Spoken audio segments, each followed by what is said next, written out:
పట్టాభిషేకంబు చేయించి సీతామహాదేవిని తెచ్చి శ్రీరామునిచ్చి అంతన్నయోధ్యాపురించొచ్చి పట్టాభిషేకంబు సంరంభమయ్యున్నా. పాతాళ లోకంలో అడుగుపెట్టిన పవనపుత్రుడు మహిరావణ మరియు అహిరావణ సోదరుడు భీకరతో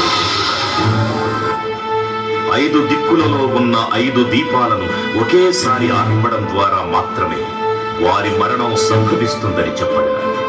అప్పుడు మహాబలి 5 ముఖాల ధారణ చేసి పంచముఖ ఆంజనేయునిగా అవతరించి ఏకకాలంలో 5 దీపాలను ఆర్పివేసి ఆ దుష్ట సోదరులను తుదముట్టిస్తారు.